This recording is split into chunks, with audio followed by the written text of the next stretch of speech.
in our little banter, and thanks for your patience once again. Pre-broadcast, open settings. You're in pre-broadcast. To start, you must first connect to audio. Things I've never seen before. Hopefully we're recording. Good afternoon, everyone, and welcome to the September 2024 edition of the MPF webinar series. And I'm John Remsen. I'm here with Uri Gutfreund.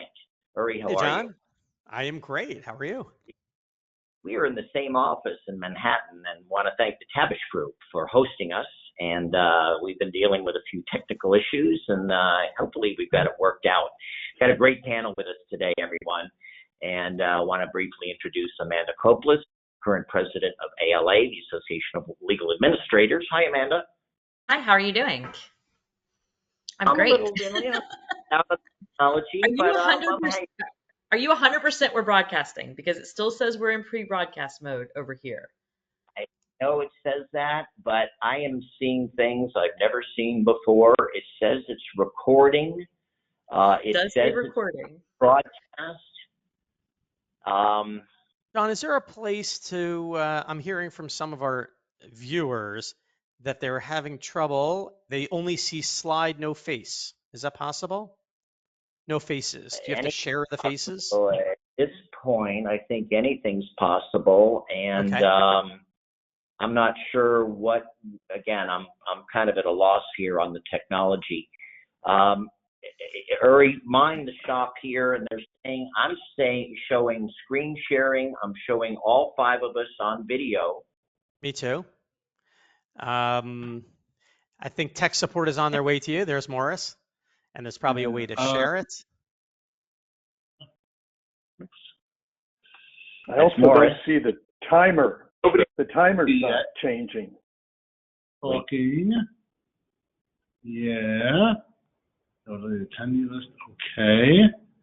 You're in pre-broadcast. Let's connect to audio. Let's try the open settings and connect to audio again.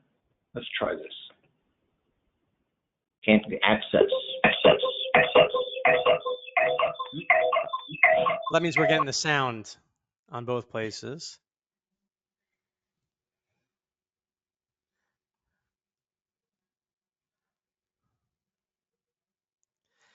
You know, John, as you're getting set up on tech, this is our 52nd webinar that we've done. So it is bound to happen that one of them will have technical problems. Why today? Who knows? But it does happen, John. We have to have a sense of humor about this. Amanda, has this ever happened to you? Yeah, absolutely. Absolutely. You know, we just deal with this as it comes. And I think part of my job is just pivoting on the fly, right? It's all of our jobs, right? Geoffrey, has this ever happened to you? I think it's happened to everyone, right? So I think it happened to me this week. An issue. It's never happened to you, is that what you said? No, it happens every week to me. Okay. No, it's a matter, like Amanda said, pivoting, having a plan B, being able to, you know, gracefully get going. Got to just keep going. So the headset. Now Morris is bringing me a headset. So good. Bear with us, everybody.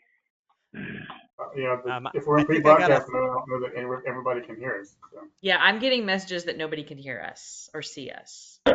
Getting message no one can hear or see us. Because you're in pre-broadcast mode. I don't know how to get out of that. I've never seen that before. Give it a second. Okay, just got a message. They can hear us, but they cannot see us. So shall we just start talking and hopefully they'll see us at some point? Hold on a second. Amanda, can they see our slides? Can you? The person who just texted me, can you see our slides? Yes to the slides. So maybe they just don't need to see our smiling faces after all. Maybe they're better off that way. Who knows? Yeah. Probably better off. People say that about me, so fair enough. We will not take a poll. Yeah, right. That is not a polling question, Geoffrey. Good point. Yeah, not a poll. We'll get started in just 1 minute. This reminds me early on, like it must have been April 2020 when I'd say now I know how to use Zoom a lot better, but it was a Zoom. If you remember Zoom webinar, we did break out into rooms, and I just could not fly on the fly. It was really hard. But was it Geoffrey who said you do it on the fly? Just figure it out. Lori, we made you the organizer. We're going to try restarting John's laptop because something is going on with his laptop. Good. And we're trying to figure out what's going on here. All right. Okay. If John wants to come into this room, that's fine too. Yeah. Come in. I'll start the broadcast. John, come join us. Join this room.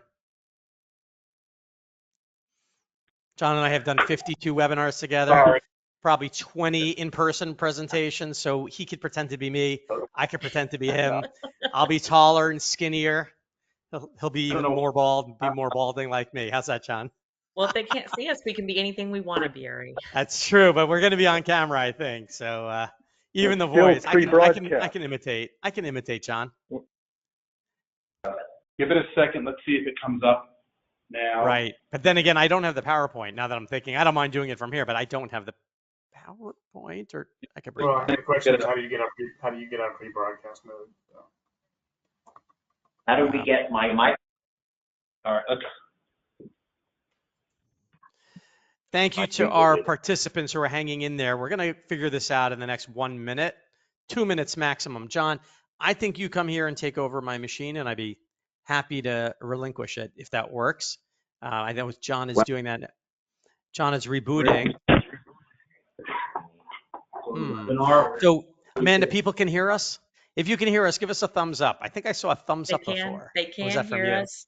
They are having fun. Oh, so I see a lot of hands coming up. Look at that. So we see the hands coming up. We could also do some introductions. We could do introductions real quick. You want to do that? That sounds like a good idea. Amanda, tell us about yourself. How did you become, and what do you do now? Tell us. Okay, so I am currently the Chief Operating Officer for a law firm based out of Orlando, Florida. We have about 55 attorneys and a few offices around the state. In my spare time, I am the current president of the Association of Legal Administrators, which is an amazing organization, and I'm happy to talk about it and preach it. Thank you very much from the rooftops, and we can do that when you're ready. Fantastic. Great, Amanda. And Geoffrey, how about yourself? Yes, I'm Geoffrey Williams, and I'm the immediate past president of the Association of Legal Administrators. So that's what I do in my spare time because I'm still on the board. I am currently the Chief Operating Officer at Stone Pigman in New Orleans, Louisiana. Go Saints. We're having a good year. After 2 games. A surprisingly good year that no one saw coming. That's right. So glad to be here. Geoffrey, how many lawyers are at your firm? Yeah, we currently have 59 lawyers.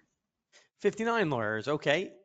And Reese, we'll hear more about you, I think, later, but tell everybody about yourself as well. Thank you. My name is Reese Morrison. I practiced law for a few years, then I drifted into software for lawyers and then spent a long time consulting. But of more immediate note, I've now for the past 3 years conducted the largest compensation and metrics survey for principal administrators. Shameless plug, it's quick, it's no cost, it's terrific. It's got more than 280 people this year. And you're going to see some slides from it later on in the presentation and hear more about it. Fantastic. Reese, we're looking forward to seeing your data. It is comprehensive and going to be eye-opening, I think, for quite a lot of our participants.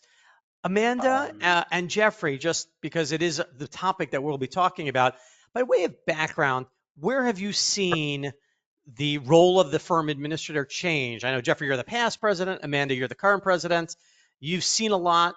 You see a lot all over the country, and that, part of this audience is from all over the country. So, Amanda, what do you see in the evolution of that role? Thanks. That's a great question. I can talk a little bit about it, and then I'm going to have Geoffrey add some too, because he has some really great thoughts on this. Right. The evolution does depend. It's a little bit on a firm by firm basis, right? Mm-hmm. There are still a lot of firms in the U.S. and in the world that use a typical firm administrator, which is more administrative in nature. But what we have seen is a growing number of firms concentrating their administrative roles in a senior business professional in a C-suite title. And so we're seeing more and more of these firms as they go to operate as a business, looking for people with that business background or training and education in those areas. Geoffrey and I both have MBAs and background in accounting and finance. And so I'm seeing more of a trend of firms who are trying to stay relevant and trying to compete in the market by hiring more business-oriented people to run their firms. So Geoffrey. in your role, you've experienced, and then we'll turn to Geoffrey, you've experienced what maybe we would call the professionalization of that role?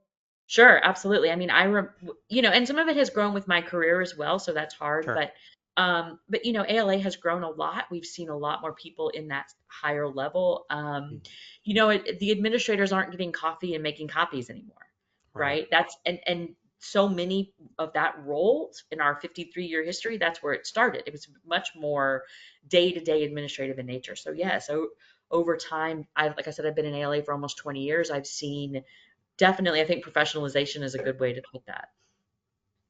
And how about you, Geoffrey? What's your perspective and the past president of the ALA? Yeah, largely the same. The professionalization of what we do really has to do with the evolution of law firms and how much like businesses they need to run and to survive, but not just survive and thrive. So when we talk about the phenomenon of the business of law, we're really talking about change and how law firms approach how they do their day-to-day work and how they go about profitability.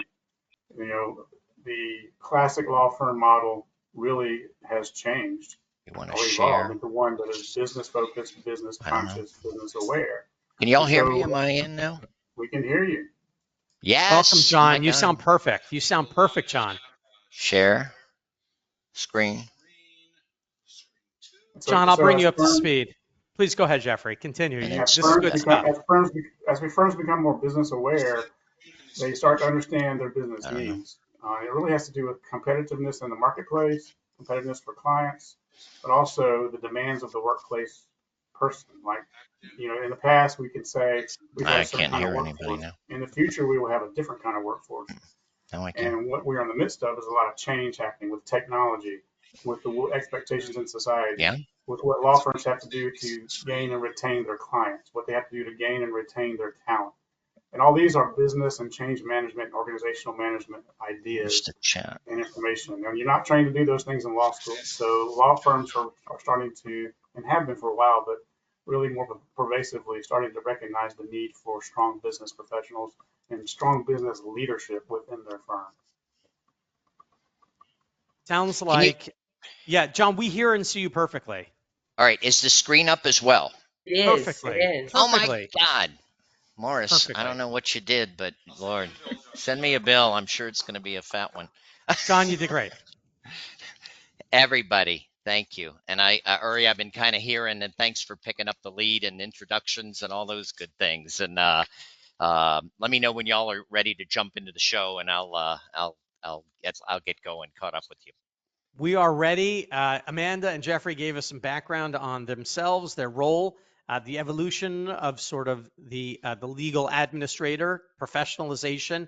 Amanda and Geoffrey gave great examples of how that's progressing in the industry, as well as the challenges to law firms. Geoffrey, that was well said.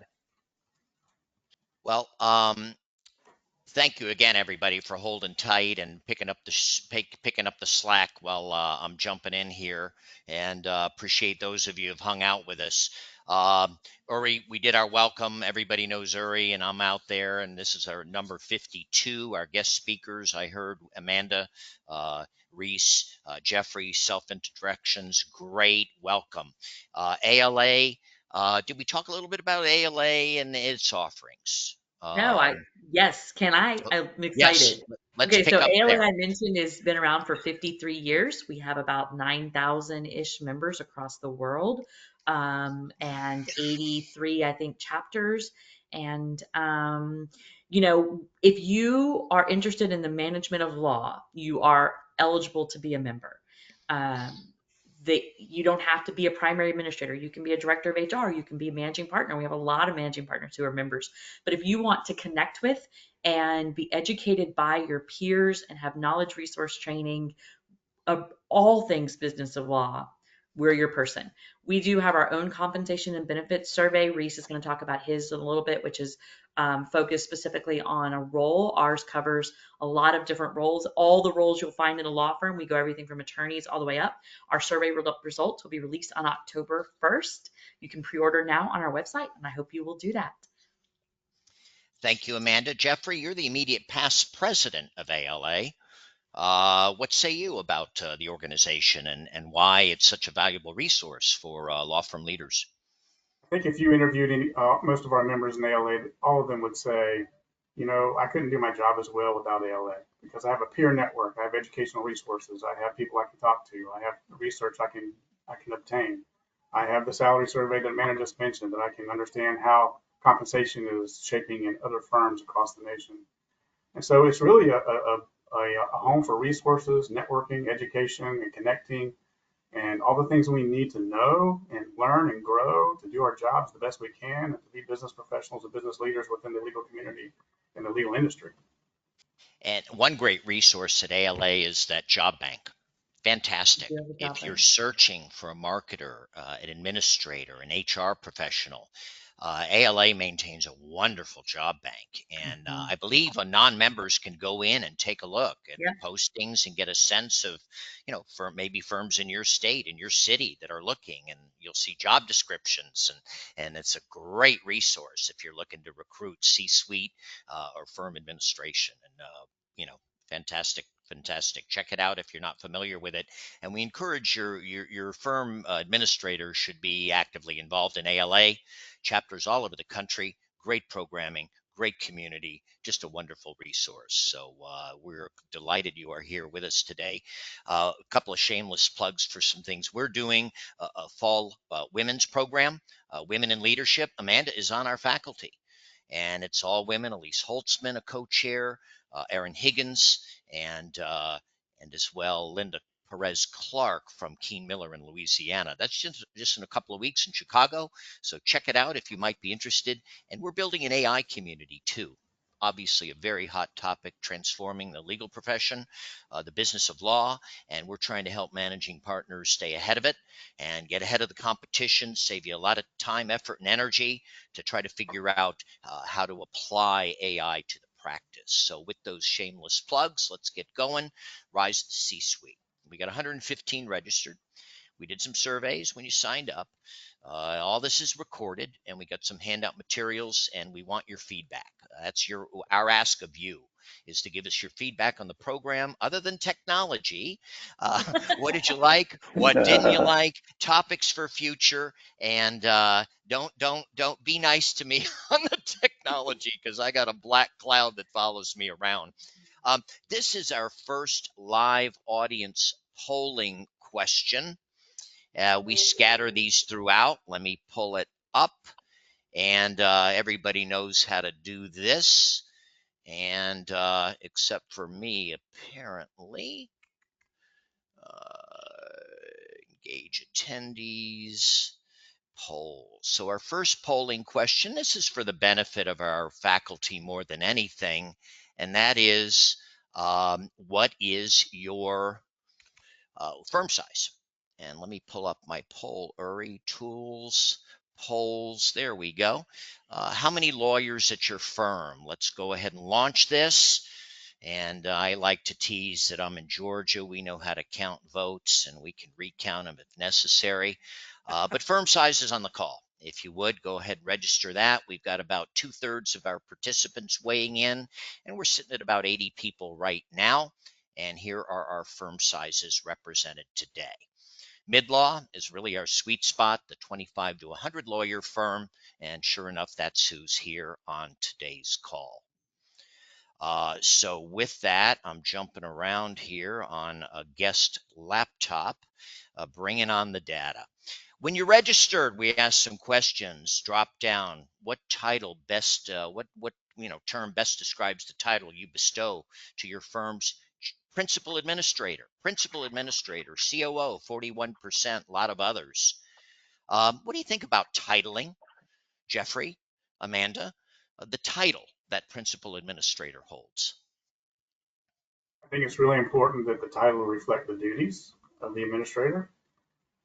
Like we talked about before, different firms have different expectations and duties and what their administrator is responsible for and what they handle. I think when you're talking about senior level or C-suite roles, especially, you really need to have an understanding that that designates a business professional that's involved in leadership, that's involved in strategy, that's involved in change leadership. And that's different than your traditional quote office manager or director of administration or administrator and those kinds of roles that are basically just handling the day-to-day operations of the firm. COOs are responsible for the day-to-day operations of the firm, but they have more of a strategic role and input into what's happening on a broader basis than just the day-to-day. So it's really an expansion of the administrator role into the business leadership role. And Amanda, what say you about titling? Well, you know, The it's importance. interesting. So this 41% has grown over time, significantly grown over time. And we hear a lot. We also have a listserv, and we hear a lot. How do I convince my firm to change my title? How do I convince and what we encourage you is to have your firm truly look at your job duties, aligning with what Geoffrey says. If your job duties include the strategic level and that sort of decisions, when you have a merger, is your COO involved in some sort of that? When you have a management committee meeting, are they sitting there and taking minutes, or are they participating in that? So when the job duties reflect that, that is when a title change becomes appropriate. And some of the older generation has been with the title firm administrator, which is probably what is in your other. And we found like generationally, some people have not cared as much about the title as some of the younger Gen X, the millennials, and even as we go down into these little babies, I get to call them now, they care more and more about title. But I don't think, and Geoffrey alluded to this, you should change title for the purposes of having a title change. It should be changed because it fits the role and things of your firm. Man, what I observed over the years, firms this size, often first generation firms, spinning out a big law or a group getting together, starting the firm, and they'll appoint the managing partner's assistant to the office manager role. And as the firm grows and becomes a 12, 15, $20 million business, we still have the managing partner's assistant when we started the place kind of morphing into the office manager, the executive director. And, we're now a big business. And I think, we need a good, competent C-suite as we grow and evolve. And, I just see a lot of firms, it's too expensive. We can't afford that. We'll save more money if the managing partner does the COO stuff. And I think that's really short-sighted. Jen Johnson likes to call our C-suite revenue enablers, so that lawyers can do what they do, which is practice law, recruit, mentor, train, and let the business side of the firm be run by competent business professionals. And it's not to say that the assistant who grew up in the firm isn't going to be a competent business professional, right? They could be a member of ALA. They could have there's different certificate programs at different colleges to give you education in this. They could have taken the CLM exam, which we didn't talk about, but that's an exam that certifies you to be a legal manager. So they could have come up through that. You don't come out of college, most of us, with degrees in law firm management. So you've got to get that education from somewhere. So if that legal assistant has grown up through the years and has changed her role, that's great. But if you get to be that size firm and you don't have somebody who has learned that, that's when it's time to either find a full-time person or to use a fractional, which I think we're going to talk about later. Yeah, we're going to talk a little bit of fractional, and we're going to get to Reese's data shortly, which I think everybody is very, very interested in, and just the importance of these roles and more and more responsibilities I don't like the term non-lawyer, but to competent business professionals, because we are a business. And in New Jersey yesterday, Uri, we talked a lot about that. Yeah. At our programs, that we're running businesses, and we were talking about strategic planning mostly, but the idea of we are running businesses, and let's be very, very mindful of that. John, if I could offer something, I wrote an article that Of Counsel published in September on titles. And Okay. to my amazement, in the data that I've collected over 3 years, I have over 270 different variations of titles. Huh. I managed to simplify them down to 4. I call them chiefs, directors, administrators, and managers. And that's pretty much the hierarchy of titles in law firms right now. But it's very far from an established titling taxonomy.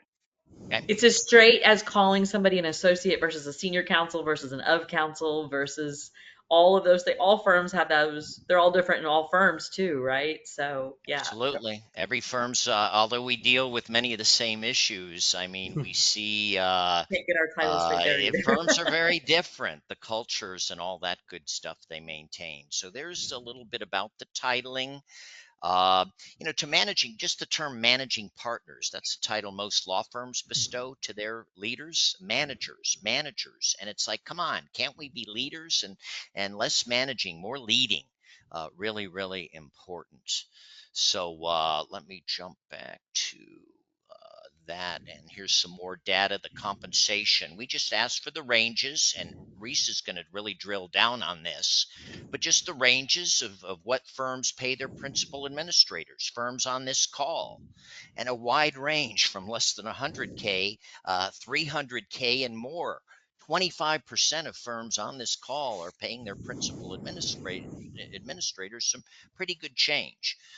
We'll get Reese's some surveys that'll drill down on this a little bit. And then we asked if your administrator is a member of ALA, and 64% of you say yes. And for those of you no or not sure, get sure on that. It's a great, great resource. And just They're as going kind to of all be getting handwritten notes from me or an email. handwritten Join. notes from Amanda. All right. Maybe, Just I to don't set know. the stage, What's 22% of?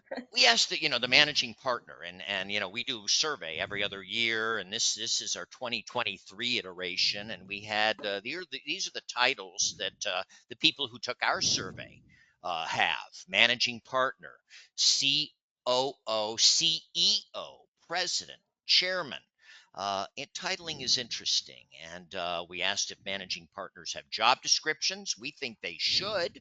It should be pretty clear how much time, the duties and responsibilities, the compensation associated with the leadership role. And we asked managing partners, where do you believe to be most of your most important contributions? It's long-term planning, change agent, building consensus among my varied, opinionated equity partners, and there's day-to-day admin, not among my top 3.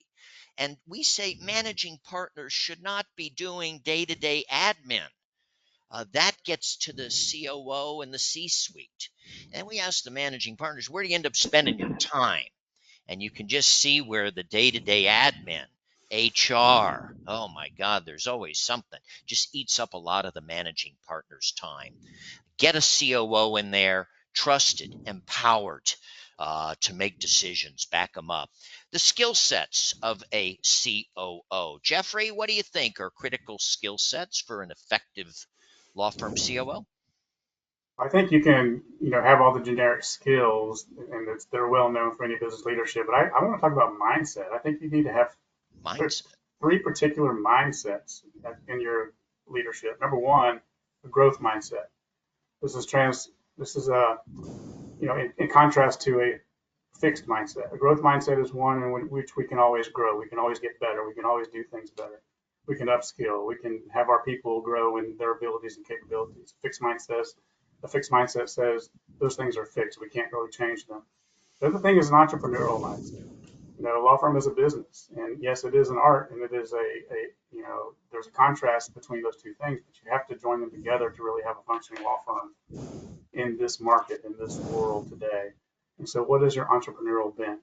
As a COO, if I don't think like an entrepreneur, I'm not really looking out for the business of the firm. I'm just stuck in operations.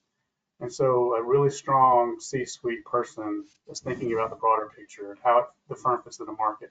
What are its market opportunities? What are its merger and acquisition opportunities? What are its lateral opportunities? Those kind of things. And then last, but probably the most important, is an ownership mentality. We are employees of the firm. We're not owners because except for a few states, you can't own a law firm unless you are a lawyer. But if you have a really high functioning, high level C-suite person, they are thinking like an owner. They're thinking about profitability. They're thinking about culture in the firm. They're thinking about how this firm differentiates itself from other firms, how we can grow and expand, how we can really gain market share. Thinking like an owner really has to do with really making the firm the best it can be. What is the decision that you make? Is it firm first? Is it a joining decision with the people in the firm? All those things contribute to the success or the failure of a law firm if you don't think about those things. Such an important role. Amanda, did Jeff miss anything? Jeffrey miss anything? No. And if I say He's anything, I'm pretty not going good. to be as good. But just focusing on the skills can be trained. You can learn, right? Yes. Skills can be trained, but you cannot. Yeah. Georgetown offers a law firm management So curriculum, does an executive University program. of Harvard Denver. University does. Yeah, Denver as well. Yeah, Denver. So we're starting to see law firm management degrees being bestowed or executive programs. A lot of people that have gone through the Georgetown experience say it's fantastic. It's But actually John, it's actually George Washington University. George Washington, you're right. I'm sorry, I misspoke. As a proud graduate. Jeffrey has done it. So I live Washington D.C. for a little while, so that's real good. So I often see, occasionally I'll get hired up to recruit a COO for a law firm, and I'll challenge them. Are you ready? Are you ready to bring on someone with this level of influence and authority and skill set? Are you ready? And invariably, oh, absolutely, we're ready.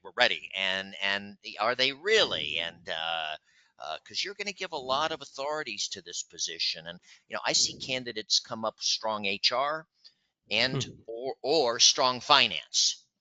A CPA, MBA type versus an HR, and hard to find that blended skill set where you get someone who knows a little bit about IT and HR and marketing and all the aspects of law firm management. Hard to find those candidates who have that overall skill set. Guidance around that issue, Geoffrey, Amanda, because you got to know a little bit about everything. you do. In a way. Yeah. And you have to be willing to work with lawyers. No, I kid. You do. Yes, you do. Yes, you do. They're the people writing the checks. Yes. But you're right. You do have to have a little bit of everything.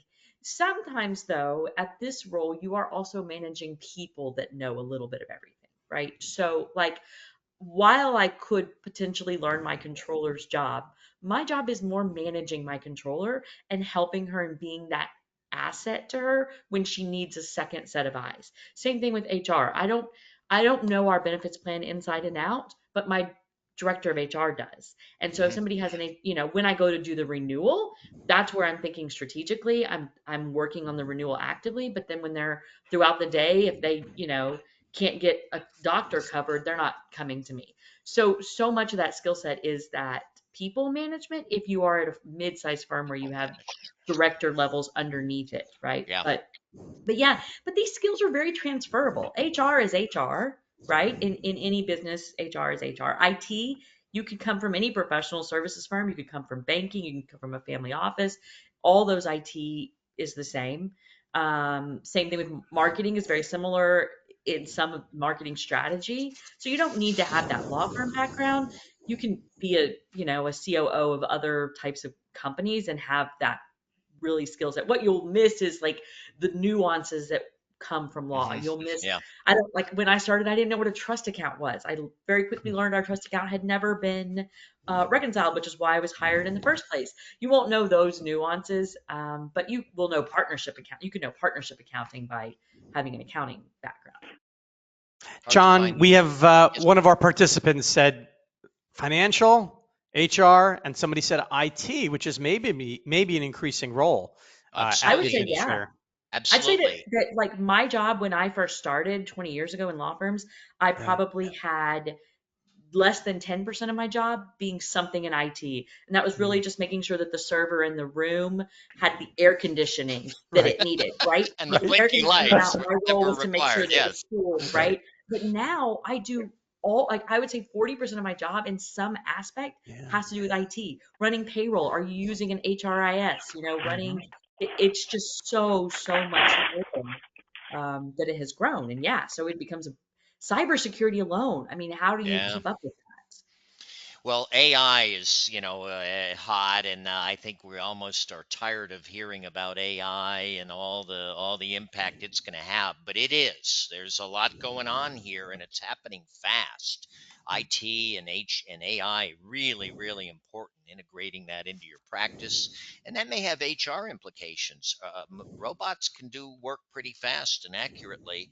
A lot of discussion among managing partners about AI and its impact on jobs, its impact on our billable hours, and all those good things. Duties and authorities of the position. How much, Geoffrey Williams, authority do you have to deal with a chronically underperforming equity partner Hmm. or a disruptive equity partner? Do you get in there and try to confront it, or is that Yes, out of I your? do. But that varies by firm, right? How much power this position has, how much influence Hmm. this position has is going to vary by firm and vary by the professional in place and what the consensus of the membership or partnership gives you. So if you have someone who has those skill set, who has conflict resolution abilities, who has the ability to talk to any equity partner at any level and talk about what the mission of the firm is, what the goal and the vision of the firm is, what the standard of behavior of the firm is. Those are the things that you need to understand and the values of the firm so that you can enforce those values. Because without that, you're just someone, you're a fly coming into the office and buzzing around. And that's not what you really need. What you need is to have a common vision, a common idea about what it means to be a member of the law firm, what it means to be an owner of the law firm, and what the behavior is that is allowed and what is tolerated. And when you have those standards, you need to have someone who can implement those standards. A lot of times it falls on the managing partner at the equity level. I would say that's probably the norm. But we are seeing a growing idea that the managing partner needs to be more, be practicing law and just dealing with higher level things when it's necessary, when the firm administrator is not able to gain traction or make headway on those kind of issues. But it usually falls on the managing partner seat to date, as far as I can tell, industry wide. But we are seeing that change. And in my particular role at this particular firm, I definitely have that role. Good for you. Good for you. So you'll go in and confront that underperforming partner. Partner can't get the time in. I mean, you'll go have that conversation. Well, it's not Somebody's got to necessarily, be the heavy, and it's not necessarily a time conversation. I would say that the billing department handles the time, your time's late, Yeah. that kind of thing. The kind of things I would confront is bad behavior. Hmm. You have a partner who's really abusing an employee, I need to go talk to that person. If you have someone who's violating the standard of behavior in the firm, who's not upholding the values of the firm, that's when we need to have a discussion. I bring the managing partner, or in my case, the chair of the management committee, when I'm not able to resolve that. Right. And so it's the you smarter have, too yeah, yeah, to be able to have that function concentrated in one person, because then you can make sure that the conversations with every equity partner are the exact same, and the managing partner doesn't have to have the personal involvement that might be involved, right? So if I have somebody, Geoffrey made a great example of mistreating staff, that's I hmm will go in and have those conversations first. We'll go from it from the law side, we'll go from it from our employer practices liability insurance and the risk that it creates for the firm, and have those. And so it doesn't have to be elevated to sometimes I don't want it elevated to the entire equity partnership. Sometimes it's just something I can handle and they don't need to get into that detail. If yeah. that makes sense. Importantly, you need to be empowered, and when you make tough Right. decisions, confront tough issues, the managing partner, the executive committee has your back. Because people will do the end run and try to undermine your authority, and if the managing partner lets that happen, I think people will take advantage of that. And Mhm. it really important to empower and embolden your firm administrator, I believe. Let's John, throw in. John, I was just going to share one other wrinkle, which is I certainly see a lot of firms where the management is not ready to give up control or empower, as you've said. But I see a lot, at least a third, maybe up to a half of firms say something like, my person doesn't do these things. Is it possible that my firm administrator, my COO, could do these things? It's Mhm. almost like they're not exposed to the COOs who are coming from the MBA side or the COOs who can get things done as much as executing on the firm policies, which is, I think, the more classic role. So I see a lot of managing firms, managing partners, they're surprised. They Mhm, don't know what they don't know. mhm. Bring them to Uh, ALA. We'll teach Come them. to ALA. Come to just one ALA conference, just yeah. one, and you will I'm going to, in the see what interest of time, scroll through this question real quick. Talk about the seat at the table, the Mm. meetings at which you participate, and you're not just taking minutes, but you're setting an agenda. You have voice and decision making.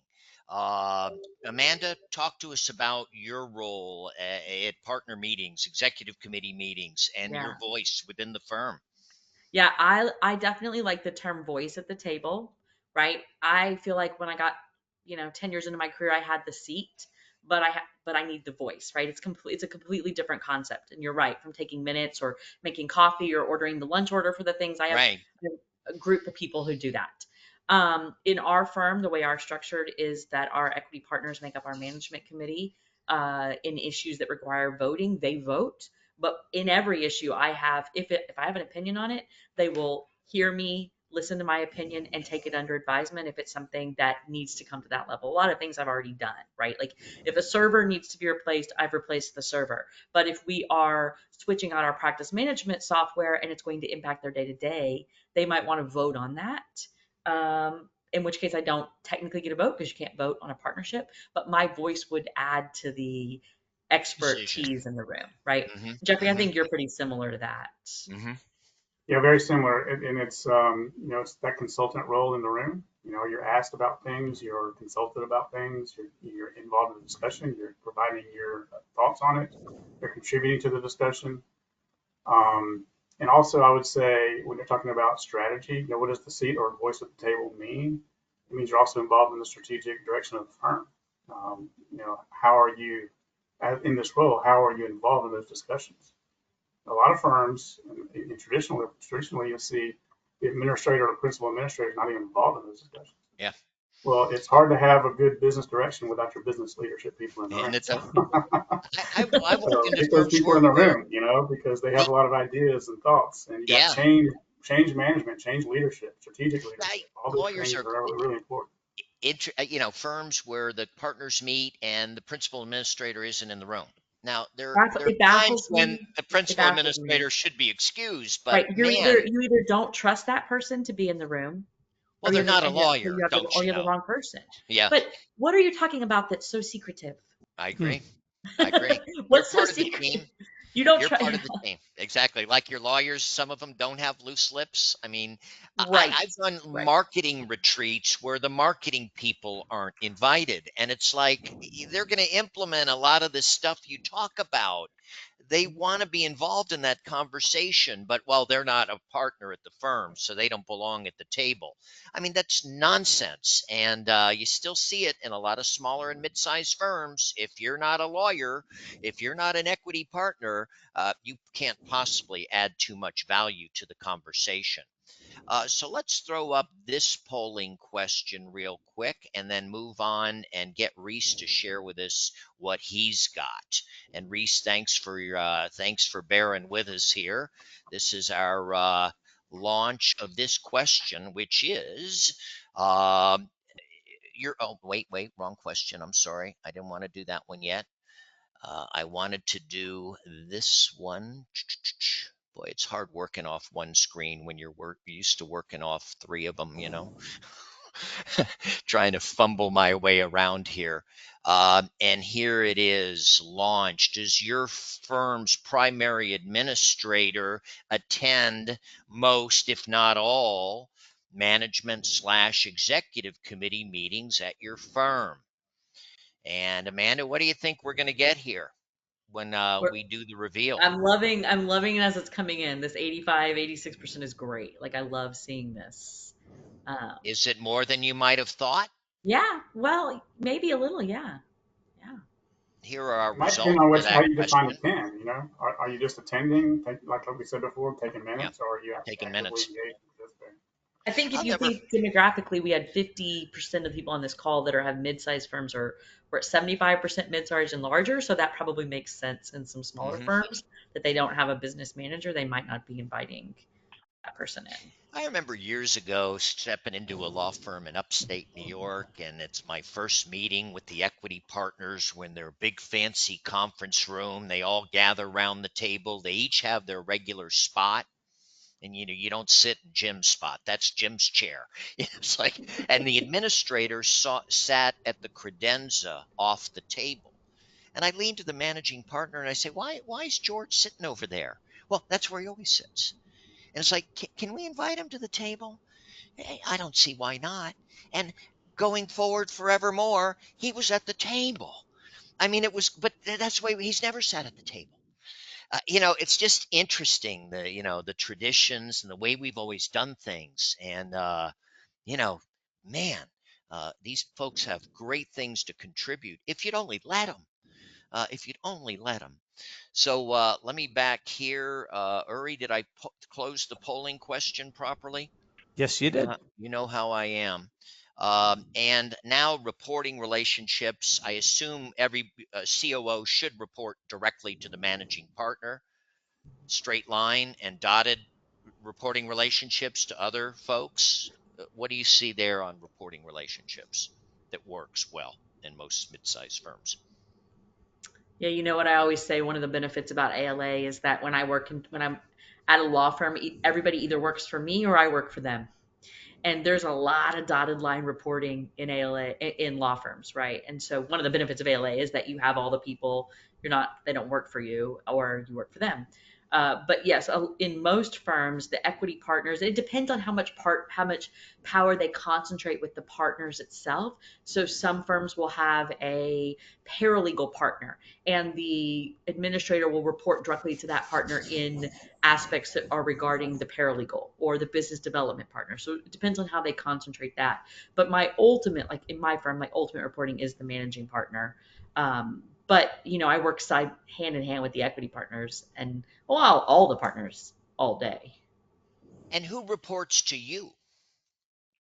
Everybody else. Everybody else. There's a And, lot of and I dotted mean, lines. There's a lot of dotted lines, well, right? yeah, there are, you got the There's partner in direct charge of reports. You have your marketing, direct, and then you got the marketing director. And who right. does the And marketing all director the report to? The directors report C-suite or the directly. partner in charge? Right. You know, Right.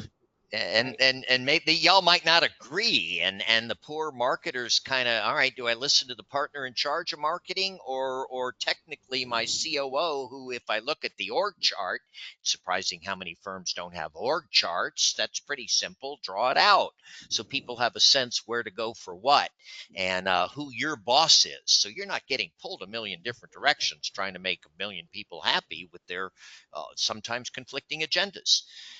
Geoffrey, any comment to reporting relationships before we get Reese into the conversation here? That's all the same. I would add the principal administrator's job is to go talk to that department of equity partner in charge of that department and make sure you're on the same page. Yeah. It's not the employee's job to really make that communication happen. It's our job. Good, healthy communication, often lacking in a lot of law firms. Oh, we got litigators upstairs. I forgot about that. Oh, we have an office in Jackson, Mississippi. I forgot about those folks. But we're a firm, and that communication's so important. Reese, let's get you in here and talk about the compensation. Reese mentioned when I was futzing around with the technology, his principal administrator survey report, and we've been helping them encourage folks to participate in that, and we got a nice sample size. So Reese, take us through. We talked about titles. What are we looking at here? Compensation by title. Well, let me give folks a little background on why they're looking at this slide and what it represents. For 8 years, I ran a huge benchmark survey for law departments of corporations. And while doing that, I found and fell in love with a programming language called R. So I have become a real statistics and data analysis geek. I happened to then start doing this survey for law firms about what I originally called COO compensation, but principal administrators fair. So 3 years ago, I started doing that and got 200 and then 230 last year. And partly because of the Remsen Group's help this year and some others, I'm going to break the 300 barrier. The slides that we're going to be presenting, 5 or 6 of them that follow, are taken from the second cumulative report. It had in it covering about 240 principal administrators. So you're going to be seeing that set. The third report will go out later this week, maybe to 300 people, I hope. But so it will change some of the data. Now on this particular So Reese, when was slide, this ran, this report? When did you generate it? Just this came out August 10th. August. So very fresh data here, folks. Oh, it's so fresh, it's hot. Don't touch this. Don't touch this. It takes very little time to put the reports out because of the software that produces these. But let me give some further background, because I gave on the survey about 15 different titles people could choose. And the question was, which title is closest to yours? So even there, they were standardizing their names, their titles rather, to some degree. But I took another big step. I simplified them even further. Basically, if you used chief anywhere in your title, so a chief of staff would be it, you would be a chief. If you used director anywhere, if you were operations director, you were a director. If you were a director or executive director, you were a director. So I have these 4 basic clusters of titles. Now, what you're looking at here, and I hope you can kind of make it out, is it puts a dot for each person who gave the data, and you can see in the lower right is 226 of them. It gives a dot for each person according to their simplified title. Now, why is this important for the prominence of the C-suite and the principal administrator? Well, it's predominantly chief type titles, as I think we have been talking about before. And then you can see directors and then administrators, and you can see their total compensation on the left side. So that's titles. We'll go on to the next slide. Okay, so just so people with the chief in their title, we get 100 up to $1 million, $1,050,000, and that wide array of compensation. Interesting, the variance there. Here's education levels. Okay, it does Principal basically the same administrators. thing. You can see that there, for every lawyer COO, there are 2 with an MBA roughly, and you can take a look. So what all these are going toward is a model to predict principal administrator compensation. So title, education level, years in the job, number of reports, and so on. We'll come back to that. Here's one about gender we could look at. Firm size. We'll come back to that one because I want to talk about it, and I know Amanda wants to talk about that too. So okay, I'm just following your direction here, John. This one shows what might be obvious to people. The larger the firm, the higher the compensation. And what it's doing is, this is a smoothed regression line. And I would be glad to talk about regression, but John told me not to. But it's a smooth regression line and with confidence intervals. In other words, how much can you rely, basically. So if you want to get paid more, work for a bigger firm. How's that? So the key takeaway. Bigger firms pay bigger bucks, generally speaking, but not always. Bigger firms, bigger bucks. The next one, it fits a little bit together. This has to do with the effective hourly billing rate for all the lawyers in the firm, because that's one of the questions on the survey, and it shows a gradual increase in what the principal administrators had in their total pay. By the way, if you look at the left margin, there are administrators in this who are making $75,000, and there are administrators making $1,175,000 total compensation. of which usually base is roughly 80%-ish of total.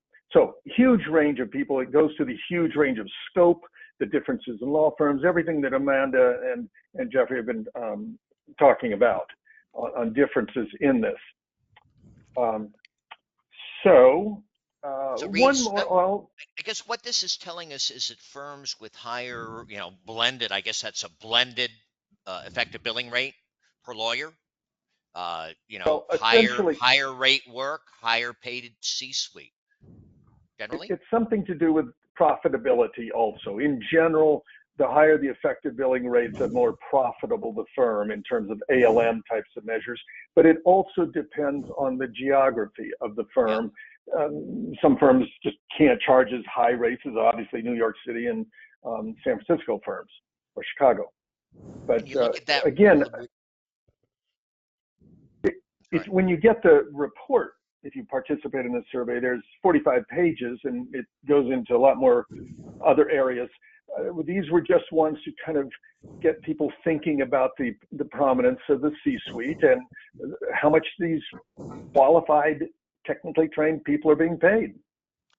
And what's interesting along that trend line, that blue line through there, the variance up and down. I mean, there's no hard and fast rules here. It's really the variance as we look through this data is incredible. Yeah, I thought there's this less was an variance. interesting question too. Yeah, I've done a whole analysis of year-over-year data because I have at this moment, I think it's 80 people who took part last year and took part this year. I can now look at what is the change. Spoiler alert, 3.7% on total compensation. That's roughly in line with inflation, by the way. This slide, I don't want to rush through it exactly, but I wanted to get a sense not only how much were people paid who responded, but how did they feel about it, ranging from completely satisfied to completely unsatisfied and in between. And this one, John, maybe we won't spend too much time on it, but it gives the basic takeaway is, for the most part, the people who responded to this question, 200 and whatever it is at the bottom, 228, are quite satisfied with they're pretty satisfied with their pay package. Now, they're listed down the side in alphabetical order. I think a better presentation would be putting them in a sort of declining order, but that's the takeaway. The reason the bars are longer is there are just many more chiefs in this than directors and administrators, but you can see the ratios generally up at the top of this chart. Okay, let me jump back, Reese, and I'm sorry we're kind of jumping around here, but this slide. I'm mindful of time also. Okay. Time. Yeah, this chart, it has to do with gender. And how did I know gender in people? I did not ask it. I was so bold as to look at their first names and make a guess. And when I couldn't, I would go to other LinkedIn and figure it out. So I think I'm probably 99% correct on these. So I looked at the gender of people, and then what is the gender distribution by these four simplified titles? So administrators on your left are dominated by women. I mean, they're whatever, 85% of them are women and 15% are men. Whereas chiefs, the next one over, generally the higher paid, generally at larger firms, that's about 60-40 male to female, the male being the orange on the bottom. So this was yet another look at what is it that could model principal administrator compensation. And I can't do trend data because I've only got 2 years, 3 years of data, but I've got a snapshot of where we are right now among, unfortunately, about 2,600 administrators that I know about in this country, of which only 10% are going to take part in the survey. Now, Amanda, this has got to frustrate the hell out of you. A little bit here. I mean, talk to us what you think about this gender deal. Well, Uh, Reese is a data guy, so I'll come out with a little bit of data. ALA, who has 9,000-ish members across the world, we're 80% female. So 80% of us are in the roles that we're talking about today. You would think then that with title, that would then not be weighted more heavily in any one of the titles.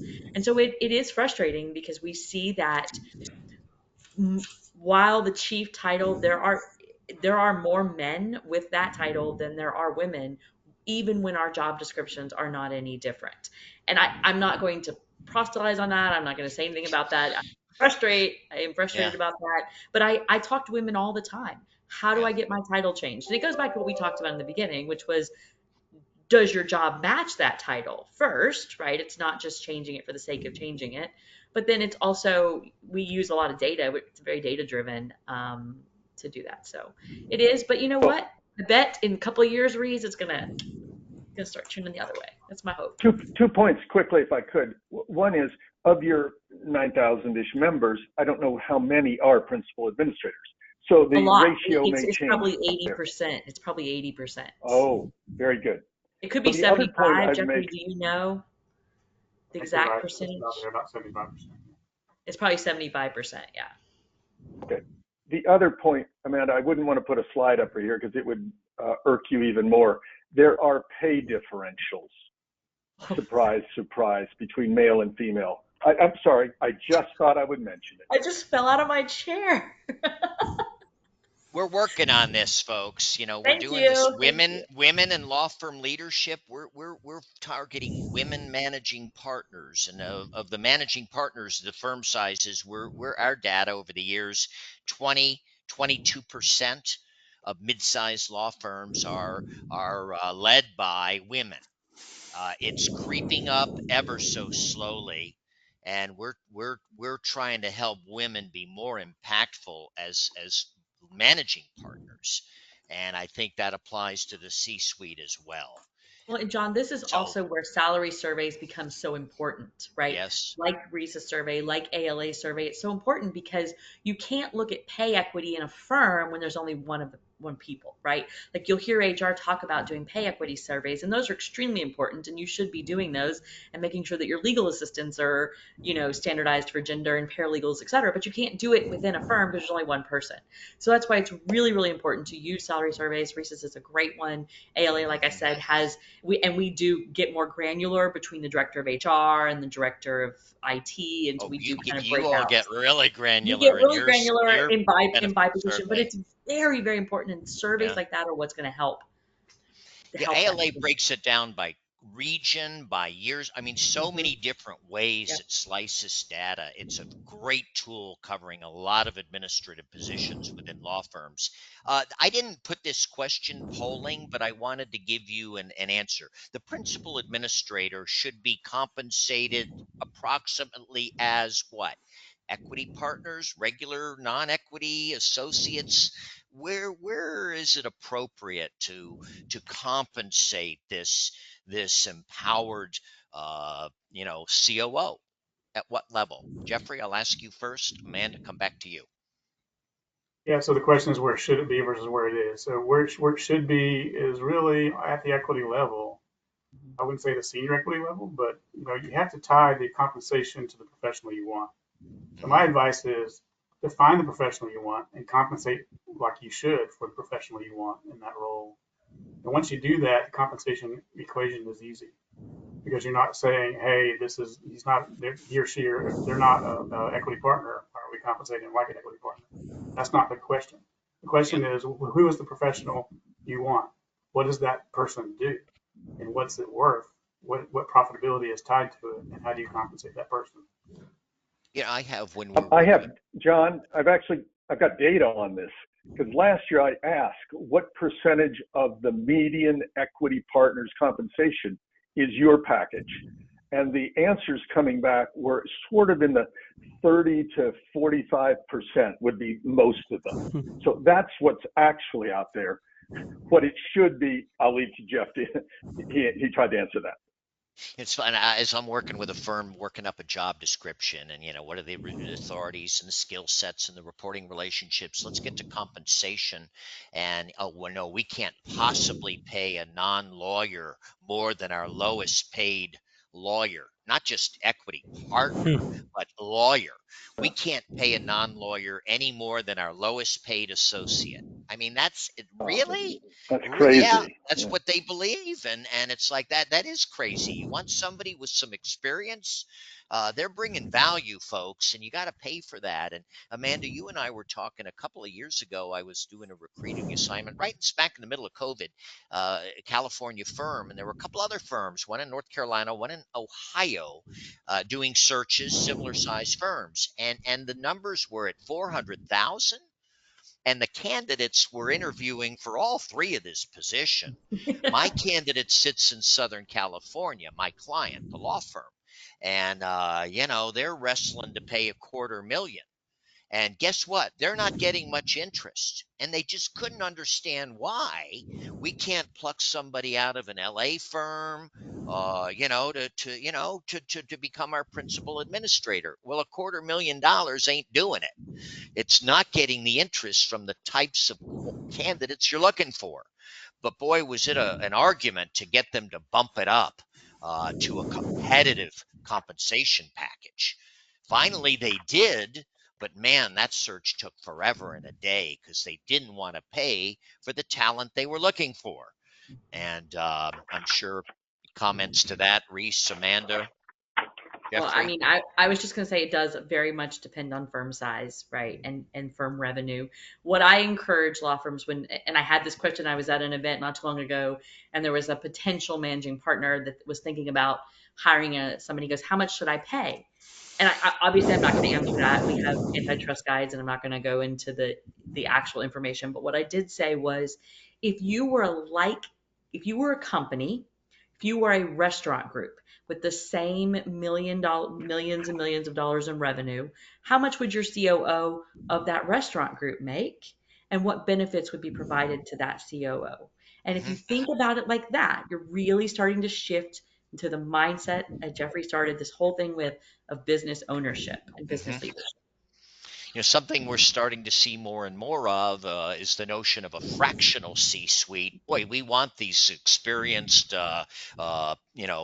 powerful COOs, but we're a little 20 lawyer firm. We can't afford the $500,000, and so we're seeing the fractional CEOs, CFOs, CMOs come into play more and more. Comments about that? This is our last substantive slide about the fractional C-suite and what you see. Amanda, what do you see? I'm seeing a lot of firms, especially, where there's a lot of growth in the industry, and these big firms are really starting to gobble up more of these mid-sized firms. And so, as the big firms gobble up the mid-sized firms, there will be attorneys that are in there that don't want to go into the big, and then they'll set up their own shop, and they're used to having the support of a large firm administrator, and then they start their own, they hang their own jingle, and they don't have it.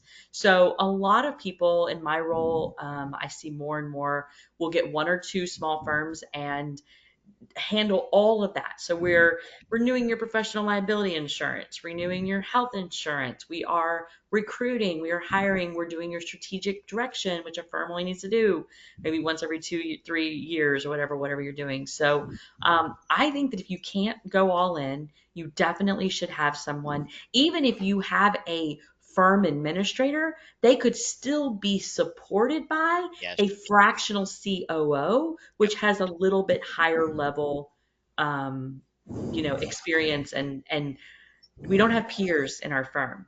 So if you can get that person a peer, it's helpful. Hmm. Jeffrey, what say you about the fractional C-suite guidance you might offer today's Amanda covered it participant? well. Amanda covered it well. The only thing I'll add is that you get to take advantage of the skill set without paying full price, right? And Hmm. there are a lot of people who do that. They make a living off of doing that. Hmm. So you may not have a full-time need for a certain thing, but you need that expertise. You need a high level of expertise. Doing it fractionally is a way to Uri, accomplish that. I apologize for leaving you on the sideline there, and thanks for leading us off, by the way. Again, thank you, thank you. What are you seeing up there? Mostly Uri's in the New York, New Jersey market.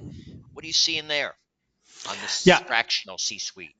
Yeah, the fractional C-suite, I think, has the advantages that Geoffrey pointed out, which is to build on that expertise that you can have in-house. But the problems I see is just clear lines of who's doing what. There's definitely got to be somebody on site. So just a coordination between the two. I've definitely seen some challenges there. But the rise of that, if the firm is ready, and John, you alluded to earlier, if the firm is ready for a C-suite, it's time to bring in at least a fractional C-suite. If not, then it's a waste. So you have to sort of think it through. Are you ready to accept that kind of high level advice? We see more, I think, fractional CFOs Yeah. that work with a controller or the billing and accounting folks. But I think we're seeing it more and more to the COO, the CMO, the IT function.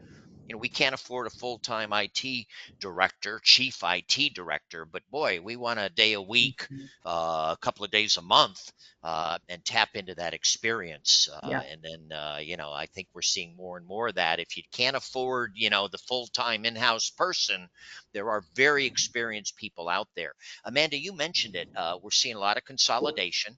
So we're seeing a lot of firms absorbed, and once principal administrators are finding themselves in the branch office administrator role and want to get back to that principal administrator chair.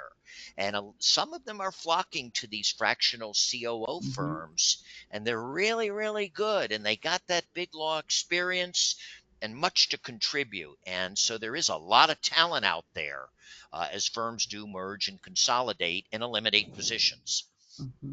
That's kind of what I'm seeing. Reese, what you got on the fractional, the notion of a fractional Well, C-suite? I have a fraction for you.